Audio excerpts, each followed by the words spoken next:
Olá, sejam muito bem-vindos ao Narrativas Antagonistas. Eu sou Madeleine Lasco, sou sua companhia de segunda a sexta-feira, às 5 da tarde, aqui no YouTube do Antagonista. Você também lê a minha coluna no Antagonista, sem paywall, de segunda a sexta-feira. Fato do dia: o machismo de Janja que se diz feminista. Forte, mas nós vamos debater o tema do jeito que a gente sempre faz aqui, em alto nível e levando em conta os fatos, fazendo um treino sempre para compreender todas as nuances. Esse treino a gente faz como? Eu te trago primeiro fatos e depois a minha opinião. Mas antes disso, eu te digo uma coisa que você só vê aqui. Qual é a narrativa da esquerda e qual é a narrativa da direita. E eu acerto todo dia, eu desentrocho muita gente e por isso que os oportunistas da política me odeiam. Fato do dia: um machismo de Janja que se diz feminista. A primeira-dama do Brasil acaba de voltar do Catar. Ela esteve lá numa visita oficial, por isso, aliás, não esteve no desfile do 7 de setembro, retornou ao Brasil, gravou um vídeo. Eu vou mostrar esse vídeo daqui a pouquinho para vocês, dividido em duas partes, é um vídeo longo. A convite de quem a primeira-dama do Brasil foi? A convite da Sheikha Mosar bint Nasser, que é uma das 3 mulheres do Sheikh Hamad bin Khalifa, que é o governante do Catar. Que interessante, né? Que interessante. Uma das 3 mulheres. Se aqui fosse assim também, né? Bem respeitador do direito da mulher, enfim. Ela foi lá, participou de um painel sobre educação em Doha. O Catar, que tipo de país é? É um país que tem as regras muçulmanas muito ferrenhas. A questão do direito da mulher nem se discute, não existe essa discussão, não tem. Você deve lembrar das regras rígidas, porque a Copa foi no Catar. Fábio Rabin, humorista, é alguém que deixou assim muito famosa a situação de como são as regras de costumes no Catar. Para além disso, o Catar abriga os cabeças do Hamas. O pessoal mora lá, o pessoal usa dinheiro lá. Não só do Hamas, mas de outros grupos terroristas majoritariamente financiados pelo Irã. A nossa primeira-dama, Dona Janja, foi visitar o Catar. Qual o significado disso? Vou deixar na parte da opinião eu responder isso para vocês.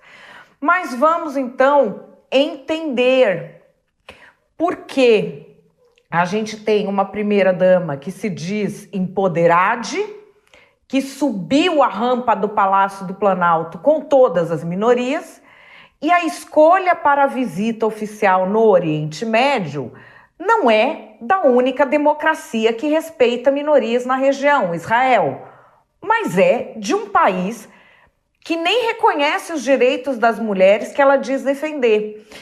Como a gente entende esse raciocínio? Eu fiz uma entrevista com o presidente da CONIB, o Cláudio Lotenberg, que ele explica esse raciocínio para a gente.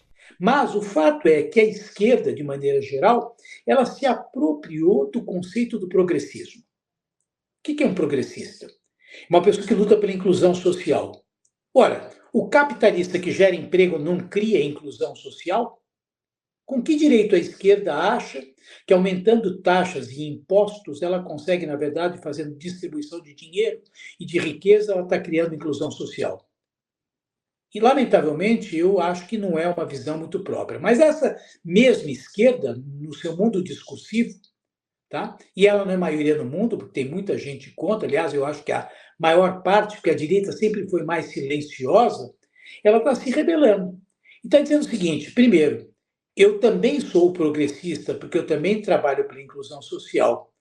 Aí a esquerda diz o seguinte: não, mas nós somos contra o imperialismo. E qual é o grande imperialista? É a maior representatividade do mundo liberal, que são os Estados Unidos. Ora, como Israel tem nos Estados Unidos um aliado, e os Estados Unidos têm em Israel outro aliado, o discurso anti-americanista, que para mim é mais do que ultrapassado, né?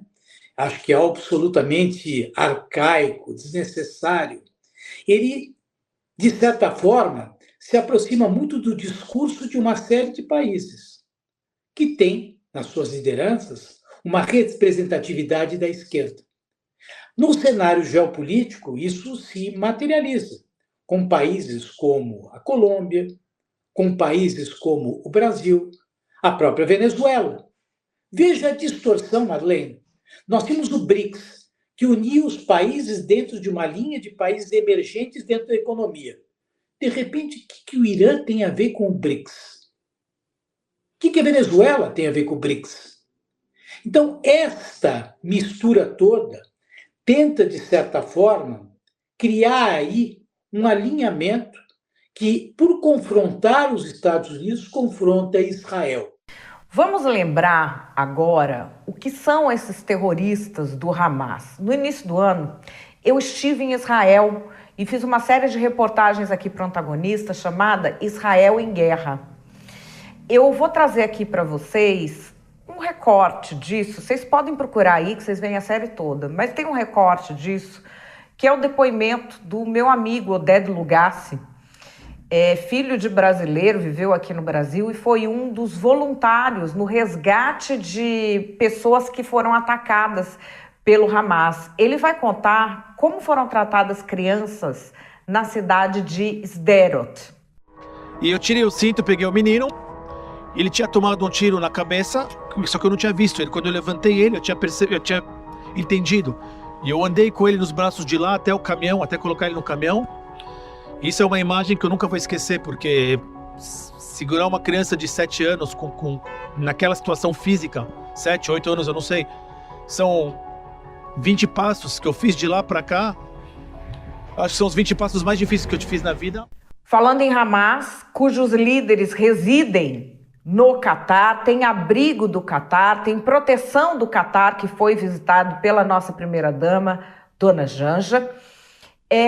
Eles fizeram também vítimas brasileiras. A gente sabe que o Michel Nizenbaum foi assassinado pelos terroristas depois de ser levado como refém, mas também houve sobreviventes.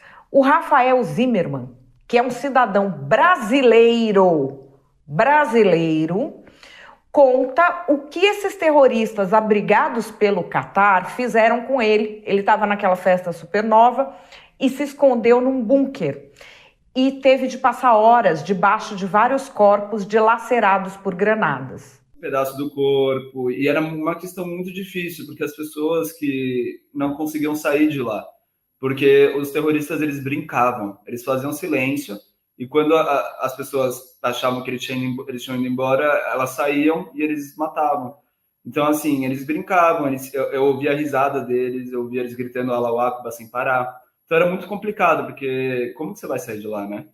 E aí, nessa hora que eu comecei a rastejar, Madeleine, assim, uma sensação indescritível. Quando eu respirei, eu puxei o ar,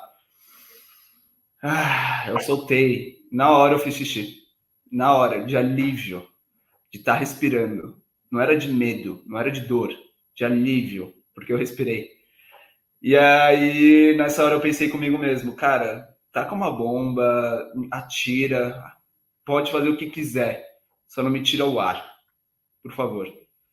E aí, depois de um tempo, do nada, chega uma pessoa, eu tava de olho fechado, ele entra no bunker, começa a falar algo, começa a gritar, eu não entendi nada, nessa hora eu totalmente perdido, né, eu não sabia o que era hebraico, o que era árabe, eu tinha um pouquinho de noção de hebraico já, mas nessa hora você não sabe diferenciar, sinceramente. Você tá tão perdido com tudo que você não consegue. E aí eu olhei para ele, eu abri meus olhos, olhei para ele, eu falei, não aguento mais. E aí para mim ele era um terrorista, então eu me levanto, eu não sei como que eu me levanto, no meio de tudo aquilo, e eu saio assim mancando, porque eu fiquei horas pressionado embaixo dos corpos, né? Então, eu fiquei parado muitas horas, então meu músculo ficou... Achei que eu tinha quebrado a perna. E aí, quando eu tô saindo do bunker, eu acho que é a pior cena de todas para mim. Eu dou de cara com uma fogueira de pessoas queimando vivas. Pois bem, a nossa primeira-dama, Dona Janja, escolhe para a visita no Oriente Médio um país que abriga esses terroristas e que não reconhece direitos das mulheres, sendo que há outros países que reconhecem. E ela esteve com uma das 3 esposas, olha que coisa interessante, do mandatário, visitando uma escola, e ela ficou muito emocionada, gente. Essa escola tem crianças que são vítimas de alguma forma do terrorismo na região, países em conflito como Sudão, Síria, Afeganistão, todos, aliás, afetados pelo mesmo terrorismo que o Catar abriga. São vários os países, mas ela só cita um, Palestina. É evidente que toda pessoa vai se comover com a situação de crianças em países em conflito. Só que ela está no Catar, que abriga os terroristas que promovem conflito em todos esses países dos quais essas crianças são oriundas. É lá que ela estava, não é num país que está se posicionando contra o terrorismo, e isso existe no Oriente Médio, não só em Israel, há vários outros países. A escolha não foi por um país que esteja brigando contra o terrorismo. E por falar em criança, como é que o Hamas, que é abrigado pelo Catar, trata crianças? Eu vou trazer aqui mais um trecho da série que eu fiz aqui no Antagonista, Israel em Guerra, contando a você como foi tratada uma criancinha de 3 anos de idade, chamada Abigail Eden, que estava em casa com a mãe. Oi, gente, boa tarde, tudo bem? Hoje é quarta-feira, eu cheguei ontem à tarde, à noitinha do Catar.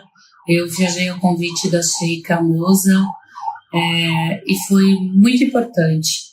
Foi um encontro para discutir a questão da educação em territórios em conflito. E eu queria falar um pouquinho para vocês sobre um momento muito especial que eu vivi lá no Catar. A Sheikha Moza tem um trabalho de acolhimento às famílias desses países da região árabe em conflito, Iêmen, Sudão, enfim, e também da Palestina. E a gente fez uma visita numa escola, a gente até postou a foto, mas eu queria falar para vocês do sentimento de estar vivenciando aquele momento ali com aquelas crianças, com as mulheres da Palestina, enfim, com jovens da Palestina, que foi muito especial. Até agora a gente só tinha acessado as informações da Palestina pelas redes sociais, através de vídeos que nos chegam, e mesmo sabendo dos horrores que está acontecendo na faixa de Gaza, com o extermínio de crianças e mulheres, a gente tem o sofrimento, mas não tinha vivenciado isso, essa experiência, né, ali com os meus próprios olhos. E ver aquelas crianças resilientes, né, tentando criar uma nova vida, um novo lugar no mundo para elas, que é o que o Catar tem feito de acolhimento, foi óbvio que triste, porque elas são vítimas daquela violência, daquele genocídio horrível que está acontecendo na faixa de Gaza, mas também foi um sopro de esperança. Ver aquele menino sem braços, tentando construir letras em árabe com os pés, aprendendo a fazer isso, né? Meninas traumatizadas pela guerra, tudo que foi o que elas passaram, né? Passando por esse acolhimento. E agora vou te trazer mais um trecho do depoimento da nossa primeira-dama, Dona Janja, postou no Instagram dela, esse depoimento, falando, aí ela fala dessa história de temos de repensar a humanidade, traz a história das queimadas junto, enfim, vamos ver. Eu queria deixar esse momento aqui para vocês, que a gente precisa repensar um pouco a nossa humanidade. A gente precisa realmente parar e pensar que mundo que a gente vai deixar. Nesse caso, né, se você for pensar nas crianças palestinas, elas não têm um futuro, elas têm aquele momento e a gente precisa pensar nisso, pensar nelas e pensar em todas as crianças do mundo. Que mundo é esse que a gente vai deixar? A gente está vivendo um momento horrível no Brasil de queimadas, né? Que mundo é esse que a gente está deixando, que a gente está mostrando e está deixando para as nossas crianças e jovens? Então eu tô aqui até com um presente que eu ganhei das mulheres que bordaram. Esse é um bordado típico das mulheres da Palestina e esse aqui é muito especial porque foi feito por 2 meninas que estão aprendendo a tecer essa manta aqui, que é típico da Palestina também. Então esse aqui eu vou guardar com muito carinho no meu coração. E é isso, gente. A gente continua aqui falando, usando a nossa voz para falar: chega, parem de matar nossas mulheres, parem de matar nossas crianças. Falando em matar crianças, eu volto à série que eu fiz aqui no Antagonista, Israel em Guerra, falando da ação do Hamas, que é protegido pelo governo do Catar, onde esteve nossa primeira-dama, Dona Janja. Eu estive numa praia chamada Ziquim, com o Oded Lugassi também, que foi um voluntário ali no salvamento das pessoas. É uma praia que fazia acampamento de criança. Olha o que o Hamas faz com as crianças. Uma curiosidade é que tudo aqui em Israel também é escrito em árabe, não sei se vocês sabiam. É escrito em hebraico, em inglês e em árabe. Essa praia aqui não teve nenhum sobrevivente. Era uma praia muito legal e tinha jovens que acampavam aqui. Israel não tem violência. É muito comum jovens pegarem uma barraca, uma tenda, fazer uma tenda e dormirem na praia no final de semana. Quer dizer, acampamento. Não tem violência aqui, não tem risco. Crianças vocês trazem também para Com certeza, várias vezes com amigos. A gente foi acampar na praia, trouxeram as crianças pequenas, ainda com fraldas. Não tem risco. Normalmente é um país que não tem violência aqui, não tem criminalidade, não tem risco nenhum vir com as crianças na praia. Só que nesse 7 de outubro foi diferente. Havia jovens e também um grupo com muitas crianças acampando ali, à beira do mar Mediterrâneo. E eles foram surpreendidos pelos terroristas. Eles viram os terroristas chegando aqui, olha, pela praia. Esse é o mar Mediterrâneo. É uma praia de sonho, né? E que era utilizada para acampamentos, tinha toda a estrutura aqui para você trazer crianças. Esses aqui são os banheiros. Nesses banheiros que os 2 adultos que traziam um grupo de crianças colocaram as crianças nessa tentativa de... E olha, uma imagem que é impressionante. Esse mesmo banheiro. É um banheiro da praia. As pessoas acampando com crianças, enfiaram as crianças aqui. O cheiro dos corpos que ficaram lá permanece na praia de Ziquim. E o tratamento dado às mulheres pelo Hamas? Lá em Israel também eu conversei com a irmã de uma refém que ainda não foi liberada. Aliás, antes de eu te mostrar essa conversa, mais um fato. Na última semana, a gente soube da história de 6 reféns que foram assassinados pelo Hamas porque o exército de Israel estava chegando perto de resgatá-los, então eles mataram todo mundo. A moça, o corpo da moça que foi resgatado, além dos sinais de abuso, ele pesava 36 quilos, tá? Então vamos ver como é que o Hamas, que é abrigado pelo Catar, trata as mulheres. And at the last 10 minutes of the conversation, the terrorists came close to the car. It sounded like they're on Romi's head. And they were speaking for a long time, shouting among themselves. And then they're debating on my sister's life, whether to leave her there or to take her. And literally like, you take her. No, I don't wanna. You take her. Okay, I'll take her. Like she's an object. From that point, we didn't had any connection and any information about Omi for 55 days. We didn't knew a thing.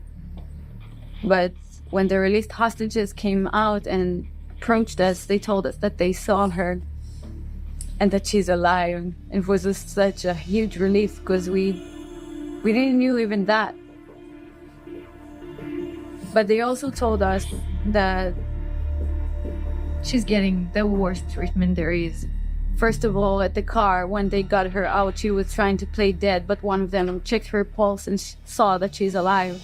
So he decided to drag her on the floor, scratching and wounding her from her hair,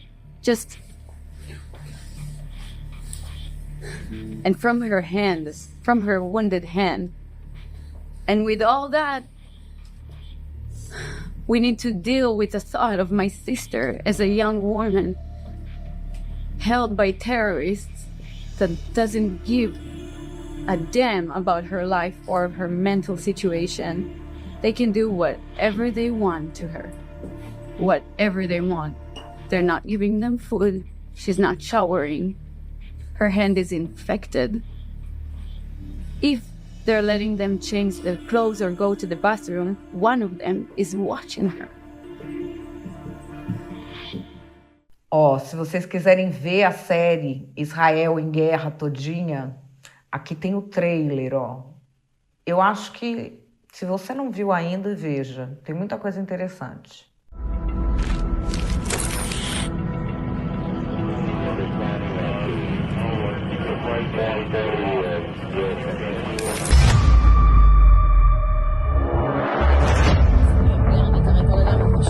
לא, אחר כך בהתחלה עשינו. אני חושב שכל הפניות כאן ספרו לגמרי. Essa praia aqui não teve nenhum sobrevivente.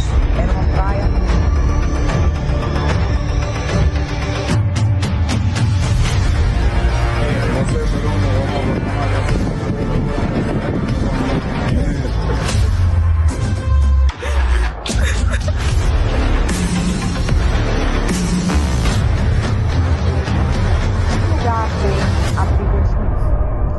Então os terroristas vieram e executaram todas as pessoas.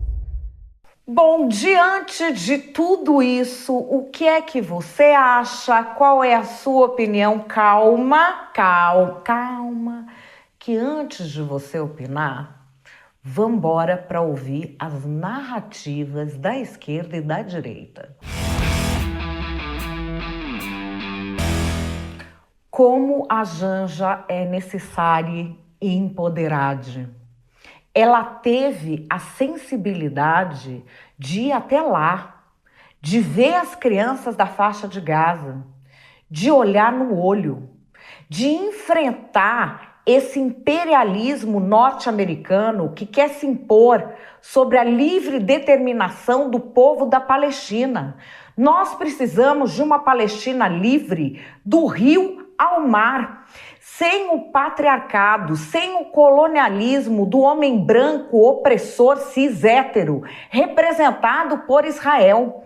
Nós queremos que as pessoas trans sejam livres na Palestina, que as pessoas bissexuais, demissexuais, pansexuais possam viver livremente no Oriente Médio. E isso nós só teremos com a Palestina livre. Parabéns, Janja, você me representa.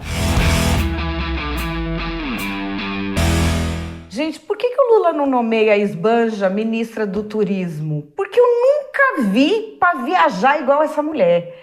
E uma deslumbrada, né? Ela nem sabe o que ela foi fazer lá. Mistura queimada da Amazônia com refém de Gaza. Ela falou, porque vi umas crianças de Gaza. Que Gaza que foi? Que é do outro lado. Quantos 1000 quilômetros de distância? Passou nem perto de Gaza, Janja. Passou nem perto. O mais perto que ela passou de Gaza é ficar no país onde os chefões do Hamas moram, no luxo, bilionários. É isso que a Janja foi fazer lá. Dona Esbanja, fazendo a gente passar vergonha. E é o caso Aniele Franco? Não vai falar não, dona Janja? O gato comeu sua língua? Gente, eu não aguento mais esse povo do Todes. Ela encheu aquela rampa de minoria, fez foto pra capa do New York Times e depois é essa vergonha aí. Lula, bota essa mulher de ministra do turismo ou arruma mais 2 esposas também, já que ela acha certo.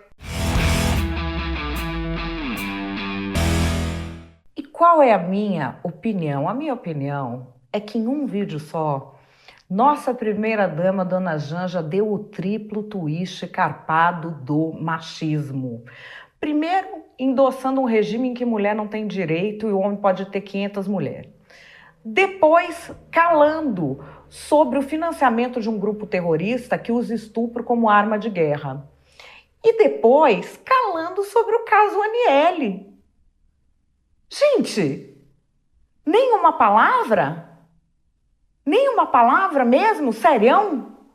Eu vou começar pelo antissemitismo infantil dessa ala da esquerda que eu chamo de progressistas, que é o pessoal do Todes e da qual faz parte a nossa primeira-dama, dona Janja. É a ala do tal do woke, do identitarismo. Quando essa gente entra por uma porta, os direitos das minorias são jogados pela janela.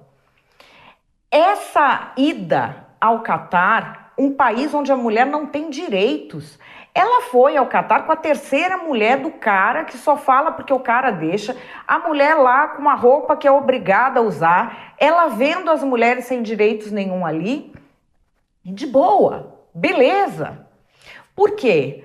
É um antissemitismo ligado à coisa do anti-americanismo. Por quê? Eles precisam ser contra os imperialistas. Eles precisam ser contra o colonizador, homem branco e safade. Eles criam essa camada que alguns grupos são só oprimidos e outros grupos são só opressores. Os Estados Unidos representam o grande vilão da humanidade. Grande vilão, não é Irã, China, não, isso aí é gente boa pra caramba. O grande vilão da humanidade são os Estados Unidos. Como eles apoiam Israel, então tem de ficar contra Israel. E aí que a gente entra no segundo passo. Como é que uma primeira-dama que se diz feminista cala sobre o uso de estupro como arma de guerra, que é o que o Hamas fez com mulheres civis, com criança? Como é que ela cala? Como é que ela cala diante disso? Ela está num país que abriga os líderes do Hamas. Como é que ela cala diante de tantas vítimas que já vieram a público contar o que fizeram? De perícia, mostrando o corpo de mulher sequestrada pelo Hamas e assassinada depois, que tinha DNA de espermatozoide de mais de 50 homens. Como é que a nossa primeira-dama cala diante disso e, ao mesmo tempo, tenta se dizer uma defensora das mulheres? É aquele antissemitismo que fica arraigado numa parte arcaica da nossa esquerda. E isso não pode ser tratado como se fosse algo normal. E aí chega a última parte, que é o silêncio sobre a história da ministra Aniele Franco. Ela não é a feminista, a empoderade, que vai defender todas as mulheres, dona Janja, agora manda, agora faz e acontece.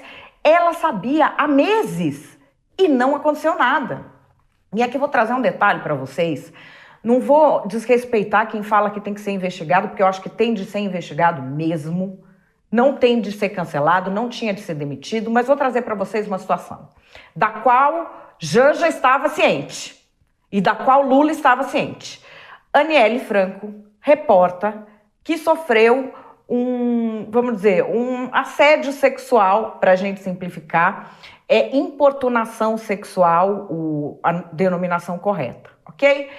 Ela sofreu aquilo de um ministro do governo. Por que que o orçamento da pasta dela, do ministério dela, continuou subordinado a esse ministro que ela denunciou? Eu não digo nem que deviam tirar um ministro, porque na minha cabeça tem que investigar as denúncias formalizadas. Ela nem formalizou. Mas a partir do momento que ela reporta isso, por que que o governo mantém essa obrigação de contato entre ela e ele com uma posição de ascensão, tendo de assinar papéis do ministério dela? A Janja sabia, não fez nada, não falou nada. O Lula sabia, não fez nada, não falou nada. E eu digo isso porque eu passei uma situação muito parecida. Quando eu denunciei para uma empresa, que não é o Antagonista, não é o UOL, não é a Gazeta do Povo, denunciei para uma empresa assédio sexual, o assediador foi escolhido para cuidar dos detalhes da minha rescisão contratual. Isso é o cúmulo do desrespeito por alguém que relata uma situação de assédio. E quando a gente está falando num governo que defende as mulheres, é completamente inadmissível. O silêncio da Janja é muito eloquente. É o triplo twist carpado do machismo que tem sido vendido pra gente como feminismo.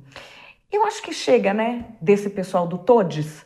Já deu para ver que eles são muito bons de marketing de cancelar os outros, mas de defender quem precisa ser defendido, eles não defendem nem quando é amigo.